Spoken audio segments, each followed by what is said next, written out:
குழந்தைக்கு பால் கொடுப்பதும் மார்பகத்தில் ஏற்படுகின்ற கட்டிகளுக்கும் சம்மந்தம் கிடையாது. ஃபர்ஸ்ட். செகண்ட் வந்து நம்ம முதல்ல இருந்தே நான் சொல்றது, உங்க உடம்புல இருக்கக்கூடிய கழிவுத்தன்மை உடம்புல எங்கெல்லாம் சேருதோ அங்கெல்லாம் உங்களுக்கு நோய்கள் வரும். உங்களோட உடம்புல ஒரு ஹார்மோன் சுரக்குது. அந்த ஹார்மோன் சுரக்கக்கூடிய இடங்கள்ல சுரக்க முடியாத அளவுக்கு அந்த ஹார்மோன் பலமிழந்து போகுது, அல்லது அந்த ஹார்மோன் தேவையில்லாமல் திரும்ப திரும்ப சுரக்க வைக்கிறோம்.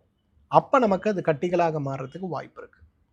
ஆனால் எல்லாமே ஒரு இன்ஃப்ளமேஷன்லேருந்து தான் ஆரம்பிக்கும். இன்றைக்கி குழந்தைகளுக்கு பால் கொடுப்பது அப்படிங்கிறது ஒரு வருட காலம் அந்த குழந்தைகளுக்கு நீங்கள் மேக்ஸிமம் பால் கொடுக்கலாம். பட் 1 இயருக்கு அப்புறம் அந்த ஃபீடிங்கை நீங்கள் நிறுத்தணும். ஏன்னா அந்த காலத்தில் வந்து 2 வயசு வரலும் கொடுத்தாங்க, 3 வயசு வரலும் கொடுத்தாங்கன்னு சொல்லுவாங்களே தவிர அது பெரிய முட்டாள்தனமான வேலை. ஏன்னா 6 மாதத்துக்கு மேலே 9 மாதத்துக்கு மேலே திரவ உணவுகளில் நிறுத்தி ஒரு திட கலந்த உணவுகள் திட உணவுகளுக்கு போனால் தான் அந்த குழந்தையோட நோய் எதிர்ப்பு சக்தியும் ஆரோக்கியமும் உங்களுக்கு பெட்டராக இருக்கும். நீங்கள் 1 வயசு வரலாம் தாய்ப்பால் மட்டுமே கொடுத்து வளர்க்குறீங்க அப்படின்னா அந்த குழந்தையோட கட் பாக்டீரியாலாம் இம்ப்ரூவே ஆகாது. அந்த குழந்தைங்க ஆக்சுவலாக இன்னும் பலவீனமாக தான் போவாங்க.